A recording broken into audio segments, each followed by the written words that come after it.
Acordei com o barulho da chaleira na cozinha. Nem alarme, nem relógio, apenas meu corpo cansado me dizendo que era hora de levantar. O sol ainda não havia tocado a parede do quarto, e meus ossos, como de costume, demoraram a responder ao comando de sair da cama. Tenho 78 anos. E aprendi, com o tempo, que a dor da idade só dói mesmo quando o respeito acaba. E aqui em casa, o respeito acabou faz tempo. Visto o mesmo moletom azul todas as manhãs. Dizem que velho tem mania de repetir roupa. Bobagem. O que eu tenho é apego às poucas coisas que ainda me cabem no corpo e na alma. E esse moletom, minha esposa dizia, deixava meus ombros menos caídos. Ela se foi há 3 anos. Desde então, virei o avô que mora no quartinho do fundo. A casa, que um dia foi minha, agora está no nome da minha filha e do genro dela. Fiz isso por segurança, dizem. Transferência para evitar problemas, me convenceram. E eu, bobo, aceitei. Quis facilitar a vida de todos. O problema é que quando você assina o que é seu, muitos assinam junto o fim da sua importância. Levantei e fui até a cozinha. Como sempre, o café já estava feito. Não para mim, mas para eles. Eu sempre me sirvo por último. A cafeteira fica no canto esquerdo do balcão, e há dias em que nem notam que deixaram a garrafa vazia. Na sala, minha filha Beatriz assistia ao noticiário, com aquele olhar de quem prefere saber do mundo lá fora do que se passa dentro da própria casa. Meu genro, Ricardo, lia um e-mail no celular, com a mesma camisa social amassada de ontem. Ele trabalha de casa agora. Um empreendedor digital, como gosta de repetir. Eu, aposentado do INSS com uma renda mensal sólida e alguns investimentos antigos que ainda me rendem bem, não comento. Aprendi que aqui, quem fala muito, é taxado de ultrapassado. Mas foi naquela manhã que tudo começou a mudar. Devagar. Disfarçado. Estávamos todos na mesa do café, coisa rara.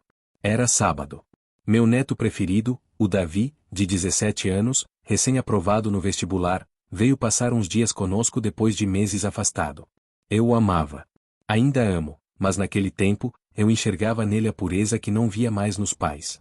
Ele tinha brilho nos olhos, humor leve, e sempre foi carinhoso comigo. Gostava das minhas histórias, ria das minhas piadas, me chamava de velho vitorioso. Mas naquele dia, tudo saiu do eixo. Vô, posso te fazer uma pergunta? Ele disse, com um riso no canto da boca. Claro, meu filho. Fala. Se o senhor tivesse dinheiro de verdade, tipo rico mesmo, o senhor teria mudado a nossa vida, né? A sala silenciou. Beatriz olhou pro celular. Ricardo fingiu que tossiu. Eu congelei com a colher no mingau. Como assim, Davi? Perguntei, mais pela dor do que pela dúvida. Ah, vô, é só que, às vezes parece que o senhor vive aqui só de favor, né? Tipo, sem muita voz. Se o senhor fosse rico mesmo, talvez mandasse mais. A colher caiu da minha mão. A dor ali não era só o desrespeito. Era o rosto de quem eu mais amava repetindo o que ouvia escondido. Ele me olhou como quem não entendeu o que disse. Como se tivesse feito uma observação banal. Mas naquele instante, senti meu coração se partir de um jeito diferente. Não era raiva. Era vergonha. Uma vergonha que não era minha. Levantei sem dizer uma palavra. Voltei para o quartinho do fundo. Fechei a porta com calma. Sentei na poltrona que minha esposa escolheu antes de morrer. E respirei fundo. Várias vezes. A foto dela, ao lado da cama, parecia me olhar com aquele silêncio maternal de quem quer me acalmar. Mas eu não consegui. Fiquei ali por horas. Não almocei. Não assisti à TV. Só escutei o eco daquela frase. Se fosse rico, a gente te ouvia. Eles não sabiam. Ninguém ali sabia. Que nos últimos anos, fui eu quem pagou por tudo, disfarçadamente. Os boletos da luz e da água caíam na conta que eu programava automático. As parcelas da reforma da cozinha foram quitadas com um resgate parcial de um fundo de renda fixa que construí em silêncio. O carro que meu genro dirige, comprado com um empréstimo pessoal que ele nem viu o contrato, eu assumi e quitei em 2 anos. Mas nunca falei. Porque meu orgulho sempre foi ajudar sem parecer que ajudo. Só que agora, algo mudou. Não por mim. Mas porque ele, o Davi, foi contaminado pela ingratidão. E isso eu não podia permitir. Na manhã seguinte, acordei antes do sol. Antes da chaleira, antes do movimento na cozinha, antes até de Brisa, a cachorra vira-lata que me adotou quando ainda era um filhote abandonado no quintal. Ela dorme ao lado da minha cama e é a única criatura nesta casa que me cumprimenta com gratidão. Peguei meu caderno velho, aquele de capa de couro, onde anoto tudo. Desde a validade dos meus medicamentos até datas importantes e senhas de contas. Abri na última página, onde deixei marcados os depósitos automáticos e transferências silenciosas que fiz nos últimos 5 anos. Conta de luz, R$ 312,85, débito automático na minha conta desde janeiro de 2020. Mensalidade da faculdade da Beatriz, 9 parcelas pagas via TED, não contadas como presente, ponto. Reforma da cozinha, R$ 18.740 pagos via TED em 2021. Dinheiro da venda do carro antigo. Folha por folha, tudo ali estava registrado com minha caligrafia torta e firme. Cada centavo, cada favor que nunca foi reconhecido. Não por orgulho, mas por hábito. Sempre gostei de manter as coisas em ordem. Só que agora, essas anotações seriam meu espelho. Eu precisava me ver. Saber que não estava maluco. Que o desprezo deles não vinha de falta, mas de ignorância consentida. Beatriz passou pela porta do meu quarto por volta das 9 horas. Bateu 2 vezes, sem entrar. Pai, vamos sair daqui a pouco, tá? A gente vai levar o Davi para ver uns celulares novos no shopping. O senhor quer ir? A pergunta era uma cortesia. Como sempre foi. Eu sabia que o convite não era real. Era para que ela pudesse dizer depois, a gente até chamou o pai, mas ele não quis. Não, minha filha. Hoje tenho outras prioridades. Tá bom, pai. O senhor não quer que eu traga nada para casa? Só respeito, se encontrar vendendo por lá. Ela não respondeu. O silêncio depois da porta batida foi o suficiente para saber que ouviu. Fiquei sentado por um tempo olhando o teto. Me lembrei de quando essa mesma filha me ligava no fim do mês chorando, com vergonha de pedir ajuda. De quando eu dizia, Bea, você é minha filha. Dinheiro se repõe. Confiança não. Ela nunca devolveu nenhum valor. Mas eu nunca cobrei. Saí de casa às 11 horas. Fui direto ao banco. Levei todos os comprovantes, agendei uma reunião com o gerente. Ele era novo, não me conhecia, mas assim que viu o extrato da minha conta, e os fundos sob minha administração, levantou as sobrancelhas com um respeito que não se vê muito mais hoje em dia. Seu Alberto, o senhor precisa que eu gere os extratos completos ou só os dos últimos 12 meses? 10 anos, meu filho. Vamos fazer direito. Voltei para casa com a pasta embaixo do braço. Me sentei na mesa do quarto. E comecei a organizar tudo. Dados, números, cópias. Mas principalmente, a linha do tempo. Os anos em que morei ali. Os momentos em que eles precisaram. E as formas como eu respondi, sempre com generosidade. Sempre em silêncio. Às 18 horas, todos voltaram. Eu estava na sala, coisa rara. Sentado na poltrona do canto, com a televisão desligada e a pasta de documentos ao lado. Davi foi o primeiro a me ver. Ele sorriu, meio sem graça. Oi, vó. Compramos um celular novo. Top de linha. A vovó teria adorado isso. Não respondi. Minha filha entrou logo depois. E então o genro. Tudo bem, seu Alberto? Perguntou ele. Agora está. Beatriz notou algo estranho. Pai, aconteceu alguma coisa. Levantei com calma. Caminhei até a mesa de jantar e coloquei a pasta sobre o centro de vidro. Todos me olharam, confusos. Vocês sabem o que é isso aqui? Parece uma pasta de contas? Disse Ricardo, com aquele tom debochado que me azeda o estômago. Não.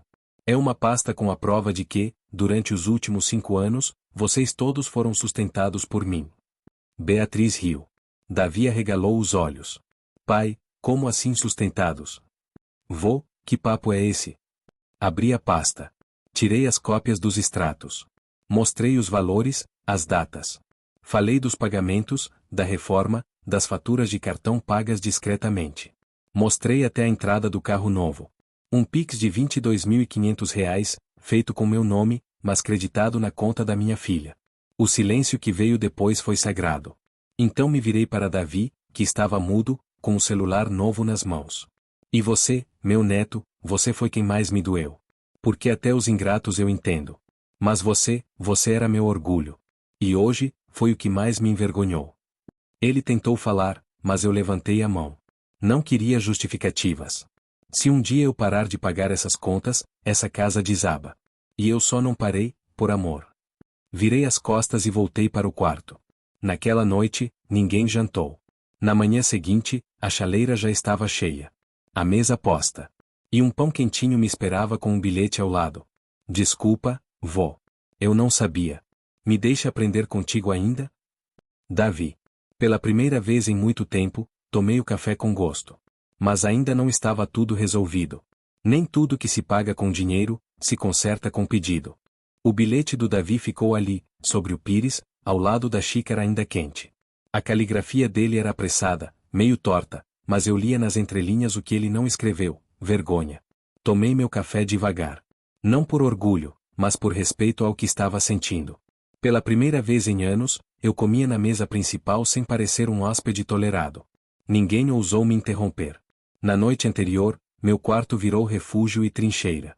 Depois da revelação, me tranquei com a cabeça cheia de pensamentos antigos. Lembrei dos tempos em que Davi era criança e corria pelos cômodos chamando meu nome só para me mostrar um desenho mal feito. Lembrei de quando Beatriz chorava no meu ombro por não conseguir engravidar. Lembrei até de quando Ricardo, orgulhoso demais para pedir qualquer coisa, me deixou entender que a conta de luz estava atrasada. E eu, sem dizer palavra, paguei tudo por ele. A diferença é que, naquela época, o amor entre nós era mais leve. Ninguém ainda havia medido o valor de uma voz pelo tamanho da conta bancária. Agora que todos sabiam a origem silenciosa do conforto da casa, a atmosfera havia mudado. E embora quisessem consertar, havia algo irreversível em mim. Após o café, fui ao quintal. Brisa me acompanhou, como sempre. Deitei na rede, com o jornal no colo, e fingi ler. A verdade é que eu apenas observava. Esperava. Queria ver o que viria depois do impacto. Beatriz apareceu na porta da cozinha. Parada, com um pano de prato nas mãos e o rosto sem maquiagem, coisa rara. Pai, posso sentar aí com o senhor? Assenti. Ela puxou a cadeira ao lado e ficou alguns segundos olhando para o chão. O que a gente fez com o senhor não tem perdão. Tem, sim. Mas não tem esquecimento. Ela assentiu. Os olhos marejados. Eu me acostumei com o senhor sendo bom. E quando a gente se acostuma com a bondade, vira obrigação. E aí esquece da origem. Esquece do valor. Você se acostumou com a minha presença como se fosse automática. Como luz que acende com um toque. Mas agora, vai precisar aprender a me ver com os olhos abertos. Ela começou a chorar. Pai, o senhor não quer voltar a cuidar das contas com a gente? Eu passo transferir de volta a casa pro seu nome. Eu me sinto péssima. Não quero nada de volta. Não preciso de controle. O que eu precisava, era de respeito. E isso não se transfere. Ela assentiu, enxugando as lágrimas com o pano de prato. O senhor quer que a gente se afaste. Olhei para o céu. O dia estava bonito, e pela primeira vez em semanas, eu o notei. Sem peso no peito. Não. Eu quero que vocês se aproximem. Mas sem achar que tenho direito de me calar. Ela me abraçou. E naquele abraço, eu senti que algo se partiu, e algo novo começou. Mas nem todos estavam prontos para esse recomeço. À tarde, ouvi Ricardo no telefone. Falava baixo, mas não o suficiente para escapar dos meus ouvidos experientes. Cara, ele fez um escândalo aqui ontem. Disse que paga tudo, que sustenta a casa, que todo mundo depende dele. A Beatriz ficou emocionada, mas eu acho que isso foi só vaidade de velho. A raiva veio como uma onda. Mas não levantei. Esperei. Minutos depois, ele apareceu na cozinha. Parou diante de mim, com a mesma expressão de sempre, um meio sorriso e uma tentativa de simpatia que nunca descia bem. Seu Alberto, o senhor precisa entender que a gente não quis ofender. O Davi foi infeliz. Mas, a gente achava que o senhor já não ligava para essas coisas. Para dinheiro? Não ligo mesmo. Então por que todo esse drama? Porque quando vocês achavam que eu estava calado por fraqueza, eu estava calado por amor. Ele coçou a cabeça, desconcertado. Olha, a gente pode resolver isso entre nós. Sem esse clima todo. A casa é sua, de verdade. Mesmo que não esteja no papel. Mas está no nome de vocês. E agora, vai continuar assim. Porque vocês terão que aprender a sustentar o que conquistaram, inclusive a convivência comigo. Ficou mudo. Saiu da sala sem responder. No fim da tarde, Davi veio até meu quarto. Trazia um envelope. Vô, eu fiz isso na aula de design gráfico. É um certificado que eu criei, meio de brincadeira, mas também a sério. Abri o envelope. Era uma arte simples, mas bonita, com letras grandes. Certificado de provedor invisível. Ao homem que sustentou esta casa, esta família e este coração, mesmo sendo tratado como nada. Passo pendurar no seu quarto. Assenti, com a garganta apertada. Ele abraçou meu pescoço e sussurrou. Eu nunca mais vou te chamar de velho. Nunca mais vou te comparar com dinheiro. E nunca mais vou te tratar como se sua história tivesse acabado. Naquela noite, a mesa foi posta com 3 lugares a mais. Beatriz fez sopa. Ricardo não disse nada. Davi sentou ao meu lado e, pela primeira vez, me serviu o prato. E não com vergonha, mas com respeito. O silêncio ainda era denso. Mas pela primeira vez em muito tempo, ele era reconfortante. Na manhã seguinte, fui eu quem acordou a casa. Não bati portas, não levantei a voz. Apenas sentei-me na cabeceira da mesa da sala de jantar com uma folha impressa na mão. Brisa, como sempre, deitou aos meus pés, e ficou ali, quieta, como quem já sabia que aquele dia seria diferente. Um por um, foram aparecendo. Beatriz, de roupão e cabelo preso, ainda sonolenta. Ricardo, com a xícara de café na mão e aquela cara de quem tenta parecer ocupado. E por fim, Davi, o neto, que já havia voltado a me chamar de vô, mas agora o fazia com outra entonação. Uma que vinha do peito, não da obrigação. Bom dia, eu disse, firme. Hoje eu queria conversar com vocês. Eles se entreolharam. Não sabiam se era sermão ou desabafo. Mas não era nenhum dos dois. Era reorganização. Coloquei a folha sobre a mesa. Escrevi nela durante a madrugada, entre goles de chá e lembranças do que um dia fui naquela casa, e do que eu não permitiria mais ser. Chamei isso aqui de as regras da nova casa. Porque, embora o papel diga que essa casa é de vocês, o alicerce dela ainda tem o meu nome. Ninguém disse nada. Primeira regra: quem não sabe agradecer em voz alta, perde o direito de receber em silêncio. Não preciso de louvor, nem de idolatria. Mas preciso de reconhecimento. E ele começa com um obrigado. Beatriz assentiu. Engoliu em seco. Segunda regra: eu não quero mais ser chamado de velho quando se quiser dizer inútil. O tempo que tenho é curto demais para ser diminuído. Se quiserem me chamar de velho, chamem com carinho. Ou então, me chamem pelo nome. Davi abaixou a cabeça. Terceira: eu não sou mais banco invisível. Se for necessário que eu ajude, e passo a ajudar, quero saber de cada centavo. Quero ser consultado. Respeitado. Não aceito mais a palavra favor. Favor é o que se pede. O que eu fazia era sustento. E isso tem peso. Ricardo ajeitou-se na cadeira. Pela primeira vez, sem sarcasmo. Quarta regra: a partir de hoje, a mesa será posta com 4 lugares. Sempre. Não aceito mais comer sozinho no quarto ou ser chamado só se sobrar. Eu não sou visita. Eu sou raiz. A folha tremia levemente na minha mão. Mas minha voz não. E por fim, a quinta regra: se um dia eu partir, e esse dia chegará, quero que meu nome seja lembrado não pelo dinheiro que deixei, mas pela dignidade com que vivi. Quero que Davi conte pros filhos que teve um avô que não aceitava ser tratado como objeto de caridade, mesmo sendo o maior doador. O silêncio depois dessas palavras foi respeitoso. Não era constrangimento. Era digestão emocional.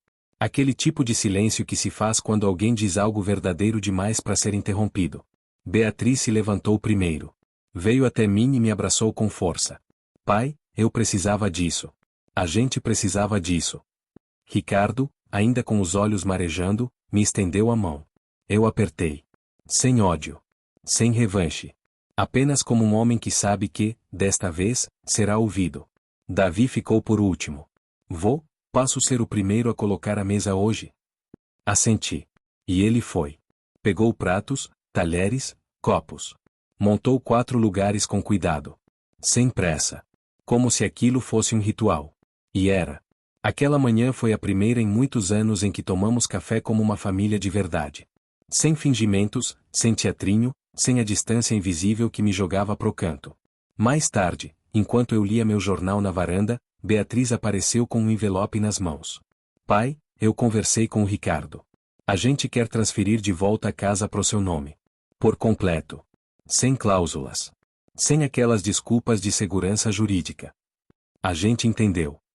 Peguei o envelope, mas não abri. Filha, A casa pode continuar no nome de vocês. O que eu precisava reconquistar não era a escritura. Era o chão. Ela sorriu. Chorou. E me abraçou. Na semana seguinte, fiz algo que há muito queria fazer. Levei Davi para conhecer o banco onde mantive meus investimentos por mais de 40 anos. Mostrei a ele como funcionam os fundos, como se organiza uma vida financeira sem precisar de luxos, e como se constrói uma independência silenciosa. Sabe por que eu nunca contei para ninguém, Davi? Porque o Senhor não queria que a ajuda virasse dívida emocional? Exatamente. Eu queria doar sem comprar lealdade. Só não esperava que, mesmo assim, fossem me cobrar silêncio. Na volta, ele ficou calado. E antes de descer do carro, me disse: Vô, eu não quero a sua herança. Eu quero a sua cabeça. A sua força. O seu jeito. Isso, ninguém tira. Naquela noite, o jantar foi em família. E não teve luxo. Mas teve gratidão. E isso, eu não comia fazia anos. O tempo, quando respeitado, se torna um aliado. E naquela casa, o tempo finalmente voltou a andar ao meu lado. Já não me chamavam mais de pai só quando precisavam. O vô voltou a sair da boca do Davi como saía na infância, com doçura. E o silêncio, antes carregado de desprezo, agora era cheio de presença. A rotina mudou. Pequenas coisas, e são sempre elas, que entregam quando algo realmente se transforma. Beatriz começou a me ouvir mais. Voltou a perguntar minha opinião nas decisões da casa, como fazia quando era jovem, ainda insegura do mundo. Ricardo, mais contido, passou a me chamar para tomar café fora aos domingos. Uma tentativa desajeitada, talvez, mas sincera, de reconstruir uma ponte que ele mesmo queimou. E Davi? Davi se tornou meu espelho. Todas as tardes, após o colégio, ele passava no meu quarto. Às vezes com perguntas sobre investimentos. Outras vezes com dúvidas existenciais que nem os jovens de sua idade costumam verbalizar. Eu ouvia, sorria, aconselhava com poucas palavras, porque entendi que ele agora me enxergava não como um velho, mas como um homem com história. Foi num desses encontros vespertinos que ele me perguntou: Vô, posso te fazer uma pergunta um pouco mais difícil? Claro. As melhores são. O senhor ainda pensa em mudar seu testamento? Em cortar a família da herança, como falou naquela noite? Fechei o livro que lia e olhei para ele. Era um bom menino. Tinha se perdido por um tempo, mas voltou. Voltou com humildade. Com olhos mais maduros. Davi, eu pensei, sim. Mas descobri que a maior herança que eu poderia deixar não estava no dinheiro. Então, o senhor não vai mudar nada. Pelo contrário. Mudei tudo. Ele arregalou os olhos, curioso. Mas como assim? Levantei, fui até a gaveta da comoda e peguei um envelope. Entreguei a ele com a mão firme. Leia em voz alta, se quiser. Ele abriu o envelope, desdobrou a folha, e começou a ler. Novo Testamento de Alberto Souza. Eu, Alberto Souza, deixo esta casa, ainda em nome de minha filha, com todas as suas memórias e paredes, para continuar sendo abrigo de encontros, não de muros. Deixo minha conta principal, com os valores restantes, aos cuidados de um fundo que será usado para sustentar um projeto que Davi, meu neto, criará, chamado Escola da Sabedoria Silenciosa, onde idosos poderão ensinar o que sabem a jovens que ainda não entenderam o valor do que não está nos livros. Não deixo carros, nem imóveis, nem joias. Deixo o que ninguém nunca me pediu, mas todos precisavam. Meu tempo. Minha escuta. E minha ausência, que agora terá mais valor do que minha presença teve um dia. Que esse legado não seja lembrado em cifras, mas em silêncio, respeito e memória. Asterisco. Quando ele terminou de ler, havia lágrimas em seus olhos. Vô, eu nem sei o que dizer. Então não diga nada. Sente aqui comigo e escute o mundo por um instante. Você vai perceber que, muitas vezes, o que mais vale não é o que se fala, mas o que se constrói em silêncio. Sentamos ali na rede. Brisa deitou entre nós dois. A tarde foi caindo devagar, como só as tardes bonitas sabem cair. Naquela noite, enquanto a casa dormia, deixei um último bilhete sobre a geladeira. Um simples pedaço de papel com caneta azul. Não me ouçam só quando eu falar. Me ouçam quando eu calar também. Seu pai, seu vô, seu homem invisível. Porque agora, invisível, eu não era mais.